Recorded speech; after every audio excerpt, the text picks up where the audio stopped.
اب علماء کرام کے فضائل بیان ہونے لگے، یعنی یہود و نصارہ کے جو علماء کرام تھے، اور ڈیٹو کاپی آپ کو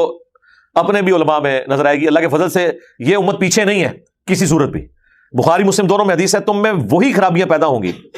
تم بھی قدم با قدم بالشت بار بالشت اسی راستے پہ چل نکلو گے جس پہ اگلے لوگ چلے، حتیٰ کہ ان میں سے کوئی گوہ کے سوراخ میں داخل ہوا تم بھی وہی کام کرو گے۔ صحابہ کرام نے پوچھا کہ اس سے مراد کیا یہود و نصارہ ہے کہ ہم ان کے ٹریک پہ چل پڑیں گے؟ تو آپ نے فرمایا اگر وہ لوگ مراد نہیں تو اور کون سے؟ اور اس کا شان ارشاد میں نے بتایا تھا جامع ترمذی میں ہے کہ غزوہ حنین کے موقع پر نبی علیہ السلام ایک جگہ سے گزر رہے تھے، وہاں ایک درخت تھا جسے ذات انواد کہا جاتا تھا، وہاں پہ لوگ مشرکین عرب اپنا اسلحہ لٹکاتے تھے اور ان کا یہ عقیدہ تھا کہ اس کی برکت سے ہمیں جنگ میں فتح ہوگی۔ تو چند صحابہ نے کہا یا رسول اللہ آپ ہمارے لیے بھی ایک درخت مقرر کر دیں جہاں پہ ہم اپنا اسلحہ لٹکائیں اور برکات حاصل کریں۔ نبی علیہ السلام فرمایا سبحان اللہ، آج تو تم نے وہی بات کر دی، یہ معذوف تھا عما یشرکون، اللہ پاک ہے اس شرک سے جس کی طرف اب تمہارا خیال چلا گیا، تم نے تو وہی بات کر دی جو موسیٰ کے ماننے والوں نے کی۔ پھر نبی علیہ السلام نے سورۃ الاعراف کی آیت نمبر 138 کی تلاوت کی کہ جب موسیٰ علیہ السلام اپنے ساتھیوں کے ساتھ، پیغمبر موجود ہیں، ایک جگہ سے گزرے، انہوں نے دیکھا کہ بعض لوگ بتوں پر دھیان کیے ہوئے، اعتکاف کیے ہوئے بیٹھے ہیں، تو انہوں نے کہا اے موسیٰ علیہ السلام آپ ہمارے لیے بھی اللہ کا کوئی بت مقرر کر دیں کہ ہم اس پہ دھیان کریں۔ دیکھیں یہ دھیان والا سلسلہ بھی آپ ہندوؤں میں دیکھ لیں، وہ کہتے ہیں ہم بھی اسی بھگوان کو مانتے ہیں، وہ ایک ہے، یہ دھیان کرنے کے لیے ہم نے اسٹیچو بنائے ہوئے ہیں، اگرچہ ان کی کتابیں بھی کہتی ہیں کہ گاڈ کا اسٹیچو نہیں آپ بنا سکتے، تصویر نہیں بنا سکتے۔ تو موسیٰ علیہ السلام نے کہا تھا اس جاہل قوم سے میں اللہ کی پناہ میں آتا ہوں۔ تو نبی علیہ السلام نے فرمایا تم نے تو وہی کام ڈالا ہے۔ حالانکہ صحابہ کرام نے کسی درخت کی پرستش نہیں کی، صرف ایک مشورہ برکات کے لیے، نبی علیہ السلام نے کدھر جا کے اسے جوڑا ہے۔ اور یہ صراحتاً شرک اور کفر دیکھتے ہیں، وہ کہتے ہیں جی یہ تو آیتیں جو ہیں وہ جی مشرکین عرب کے بارے میں، ہمارے بارے میں تو ہے نہیں ہے۔ وہاں کسی نے کہا یا رسول اللہ ہم نے کون سا درخت عبادت کے لیے مانگا تھا، ہم تو برکت کی بات کر رہے تھے، آپ نے کہاں کی بات کہاں جوڑ دی؟ نبی علیہ السلام تو اتنے سینسٹیو تھے، مسند احمد میں حدیث ہے اللہم لا تجعل قبری وثنا یعبد، اے اللہ میری قبر کو بھی بت نہ بننے دینا کہ لوگ اس کی عبادت شروع کر دیں۔ اپنی قبر کو بت کہہ دیا حضور نے کہ اگر میری قبر کو بھی کوئی سجدہ گاہ بناتا ہے گویا کہ مجھے بت بنا لیا اس نے۔ اب یہ ہوتے تو کہتے یا رسول اللہ آپ تو اللہ کے پیغمبر ہیں، آپ کہاں سے بت ہو گئے، یہ تو بتوں والی آیات آپ اپنے اوپر کیوں لگا رہے ہیں؟ دیکھا نا این جی کہانی کرا دینے نا، ٹھیک ہے۔ تو حالانکہ وہ بتوں والی آیات نہیں ہے، وہ بخاری میں ہے کہ خوارج کافروں والی آیات مسلمانوں پہ لگاتے تھے، یعنی صحابہ کرام مسلمان تھے اور وہ صحابہ کو کافر کہتے تھے، اور معذرت کے ساتھ اس وقت مسلمانوں کو کافر یہی لوگ بنا رہے ہیں، جب کہہ رہے ہیں یہ گستاخ رسول ہے تو کافر ہی کہہ دیا نا، جب کہہ دیا یہ مشرک ہے تو کافر ہی کہہ دیا۔ لیکن یہ کہنے کا ایک مہذب انداز ہے، اس کے لیے چند ایک مخصوص الفاظ انہوں نے ڈیوائز کیے ہوئے ہیں۔ بھائی گستاخ رسول کا کیا مطلب ہے؟ گستاخ رسول مسلمان ہوتا ہے، وہ سیدھی طرح وہ کافر ہو، لیکن وہ ان کو پتا کہ یار یہ کہیں گے تو ہو سکتا ہے کوئی مقدمہ نہ قائم کر دے، جھڑے بڑھو نا پھر کو، وہ تو اتنی جرت کوئی نہیں کرتا، لیکن اندر ان کے اندر وہی عقائد و نظریات چل رہے ہوتے ہیں۔ اب یہاں پہ آپ کو علماء کا وہ جو کریکٹر ہے وہ بالکل کھل کے سامنے آئے گا، یعنی وہی خرابیاں۔ تو وہاں پہ ذات انوات والی جگہ پہ نبی اسلام نے فرمایا تم بھی اگلے لوگوں کے پیچھے چل پڑو گے قدم با قدم۔ جو بخاری مسلم میں جو الفاظ تھے اس کا شان ارشاد وہ ذات انوات کا درخت تھا، لہٰذا پتہ چلا یہ جو حضور نے کہنا کہ یہود و نصارہ والی خرابیاں تمہارے میں آئیں گی، ان خرابیوں سے مراد پینٹ شرٹ نہیں ہے۔ ہاں بریلوی علماء کہتے ہیں اس سے مراد پینٹ شرٹ پہننا ہے، وہ فیشن کرو گے، حالانکہ یہ حدیث عقیدوں کے بارے میں تھی، چونکہ عقیدے خود مانے میں تھے تو وہ کیسے کہہ سکتے تھے کہ ہمارے خلاف ہے؟ تو انہوں نے کہا نہیں جی وہ تو اس میں تو وہ تو ہم نے پھر بتایا کہ ترمذی میں اس کا شان ارشاد بھی موجود ہے، ویسے کہتے ہیں شان نزول دسو، لو سامو، ہاں اے جی شان نزول ادا، پھر شان ارشاد۔ تو انہی خرابیوں میں سے ایک خرابی ہے حرام خوری، یعنی یہ علماء کا ترہ امتیاز حرام خوری، نہ حق طریقے سے مال ہڑپ کرنا۔ حرام خوری سے مراد صرف یہ نہیں ہے کوئی سودی کام کر رہا ہے یا حرام چیز بیچ کے کاروبار کر رہا ہے، حرام خوری سے مراد یہ ہے کہ لوگوں کو آخرت کی لالچ دے کے اور ان کا مال بٹورنا، پیسے لے کے ان کی مرضی کے فتوے دینا، یہ ساری چیزیں حرام خوری ہیں۔ لو جی سنو پھر علماء کرام کے فضائل، یہ پڑھتے ہوئے یہ نہ سمجھے گا کہ یہ یہود و نصارہ کے علماء ہیں۔ نبی علیہ السلام نے فرمایا کہ میری امت بھی پیچھے کوئی نہیں رہے گی ان سے، بالکل ڈیٹو کاپی، قدم با قدم بالش بر بالش۔ سنو جی پھر فضیلت، یا ایھا الذین آمنوا، اے اہل ایمان، ان کثیرا من الاحبار والرہبان، بے شک اکثر علماء اور صوفی، اور یہ ترجمہ میں اس لیے کروں تاکہ آپ کو سمجھ آئے، ویسے احبار وہ علماء ہوتے تھے جو علم کی گہرائی کو پہنچے ہوتے تھے، یعنی فقہ کرام استاذ العلماء، اور رہبان جو راہب تھے جوگی صوفی، اکثر جو ہے نا لا یاکلون اموال الناس بالباطل، وہ ضرور کھاتے ہیں لوگوں کا مال باطل طریقے سے، ویصدون عن سبیل اللہ، اور روکتے ہیں اللہ کے راستے سے۔ کتنی حیران کن بات ہے، پیسہ کھا رہے ہیں اللہ کا تعارف کروانے کا، لیکن اللہ کا کہہ رہا ہے یہ پیسے لے کے میرے نام کے اوپر میرے ہی راستے سے، یعنی وہ جس طرح آپ فلموں میں بھی دیکھتے ہیں نا کہ اینڈ پہ پتہ چلتا ہے کہ گیم کس نے ڈالی ہوئی ہے، وہ حکومتی کوئی بڑا ہی جو ہے سب سے بڑا مجرم نکل آتا ہے جو کسٹوڈین بنا ہوا ہوتا ہے، تو اللہ تعالیٰ نے دیکھے بتا دیا کہ علماء کتنی یعنی خدمت کر رہے ہیں دین کی اور کسٹوڈین بنے ہوئے ہیں دین کے، کہ ان کی اکثریت جو ہے نا وہ حرام طریقے سے لوگوں کا مال کھا رہی ہے، باطل طریقے سے، اور اینڈ رزلٹ یہ ہے کہ مطلب ان کی دنیا تو برباد کی ہے، آخرت بھی برباد کر دی۔ جب کسی کا مال کھا لیا تو اس سے دنیا لے لی اس کی، اور آخرت کی لالچ دی تھی، الٹا وہ آخرت سے دور کر دیا، شیطان کے راستے پہ چلا دیا۔ وَيَصُدُّونَ عَن سَبِيلِ اللَّهِ، اور روکتے ہیں اللہ کے راستے سے۔ اور پھر اللہ تعالیٰ نے ان کی مزید جو خوبیاں وہ بیان فرما دی ہیں، وَالَّذِينَ يَكْنِزُونَ الذَّهَبَ وَالْفِضَّةَ، اور جو لوگ، ظاہر ہے اس سے مراد یہی ہے، یہ جو کسٹوڈین دین کے بنے ہوئے ہیں علماء، جوڑتے ہیں سونا اور چاندی، وَلَا يُنْفِقُونَهَا فِي سَبِيلِ اللَّهِ،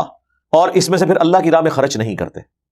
یعنی اگر حلال بھی سپوز کمایا تھا کسی عالم دین نے یا صوفی نے، تو جوڑ کے رکھا، زکوٰۃ نہیں دی، تو ان کے ساتھ کیا ہونے والا ہے؟ فَبَشِّرْهُمْ بِعَذَابٍ أَلِيمٍ، انہیں دردناک عذاب کی خوشخبری سنا دو۔ يَوْمَ يُحْمَى عَلَيْهَا فِي نَارِ جَهَنَّمَ، جس دن کے ان کا یہ مال تپایا جائے گا دوزخ کی آگ پہ، یعنی سونا گرم کیا جائے گا لیکوڈ بن جائے، چاندی ان کی گرم کی جائے گی لیکوڈ بن جائے، یا لیکوڈ نہ بھی بنے اس کو تپایا جائے گا، جس طرح وہ داغ دیا جاتا تھا نا زخموں کو، تو اللہ تعالیٰ ہمارا قیامت کے دن یہی مال ان کا دوزخ کی آگ کے اوپر گرم کیا جائے گا۔ فَتُكْوَى بِهَا جِبَاهُهُمْ، پھر ان کی پیشانیاں داغی جائیں گی، گرم کر کے نا، وہ جو انہوں نے مال جوڑ رکھا ہے نا، وہ گرم کر کے سونے اور چاندی کے سکے ان کے ماتھوں کے اوپر لگائے جائیں گے۔ وَجُنُوبُهُمْ، اور ان کے پہلوؤں کے اوپر، وَظُهُورُهُمْ، اور ان کی پیٹھوں کے اوپر۔ هَذَا مَا كَنَزْتُمْ بِأَنفُسِكُمْ، یہ ہے جو تم نے اپنے لیے جوڑ رکھا تھا۔ یعنی اصل میں یہ بتایا جا رہا ہوگا کہ یہ جوڑا تھا نا، لو اب اس مال کو کہ آخرت کے عذاب سے تمہیں بچا لے، کوئی نہیں بچا سکتا۔ جو سورہ ال عمران میں آیا کہ زمین پوری سونے کی ہو اور وہ پوری کی پوری کوئی فدیے میں بھی دے دے، یعنی یہ سمجھانے کے لیے، تب بھی اللہ کے عذاب سے بچ نہیں سکے گا۔ فَذُوقُوا مَا كُنتُمْ تَكْنِزُونَ، تو چکھو اب یہ سزا اس جرم کے بدلے میں جو تم نے دنیا میں کنز بنایا ہوا تھا، مال جوڑ کے رکھا تھا۔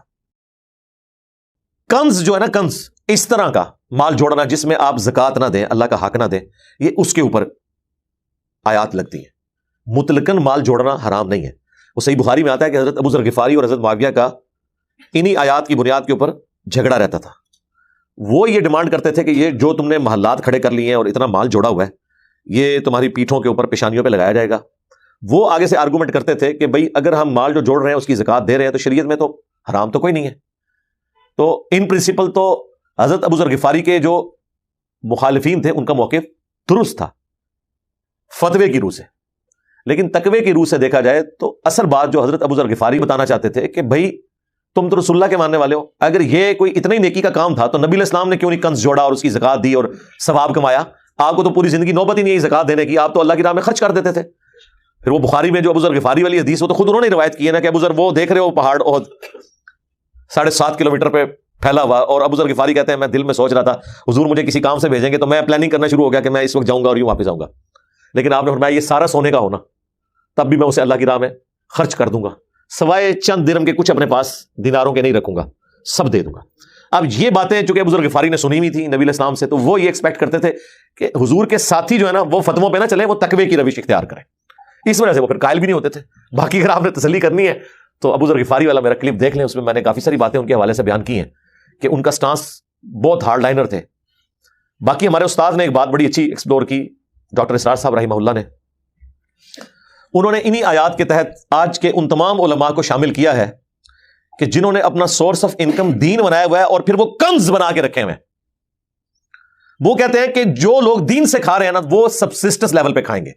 جس طرح نبی الاسلام کا بھی اللہ تعالیٰ نے بیت المال میں خمس کی شکل میں رکھ دیا تھا، عیاشی نہیں، سبسسٹنس لیول کے اوپر۔ صحیح بخاری میں آتا ہے کہ جب حضرت ابو بکر خلیفہ بنائے گئے تو وہ سامان اٹھا کے مارکیٹ میں جانے لگے، تو لوگوں نے کہا حضرت امور خلافت کون دیکھے گا؟ انہوں نے کہا اگر میں کاروبار نہیں کروں گا تو اپنے بچوں کو کیسے پالوں گا؟ وہاں تو یہ نہیں تھا کہ اوپر دیکھا تو سونا، نیچے دیکھا تو سونا، اسے کام کوئی نہیں سنو دیتے، بعد ہی سونا دریافت ہوا ہے۔ تو پھر صحابہ نے مشورہ کر کے ان کا وظیفہ مقرر کیا، اور بخاری کے الفاظ ہیں کہ ابو بکر خلافت کے امور کو دیکھیں گے اور مسلمان ان کے گھر والوں کا خرچہ اٹھائیں گے۔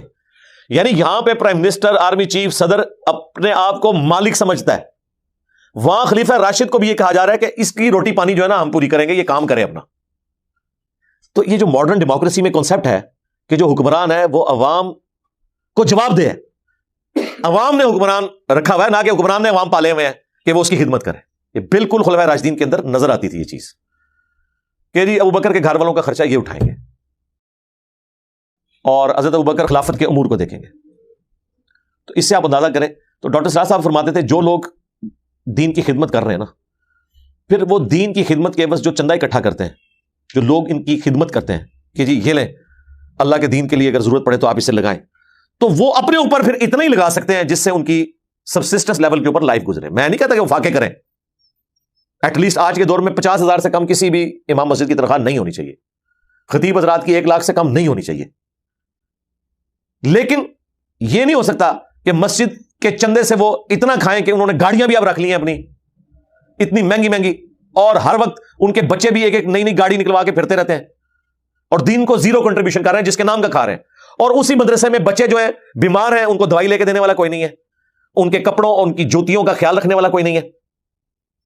تو بڑا ظلم ہے نا. جن بچوں کے نام پہ کھا رہے ہو ان کے اوپر بھی تو کچھ لگاؤ، ان پہ کچھ بھی نہیں لگا رہے، سب کچھ اپنے اوپر. تو یہ وہ لوگ ہیں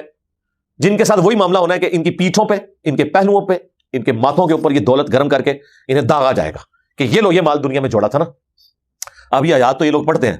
لیکن وہی نہ بلے شاہ سا مرنا نہ ہی گور پہ کوئی اور، وہ کہتے ہیں 12.5 ہی نہیں ہے. ایسے گزر گئے لوگ جڑے ہے سن ان کے بارے میں ہے.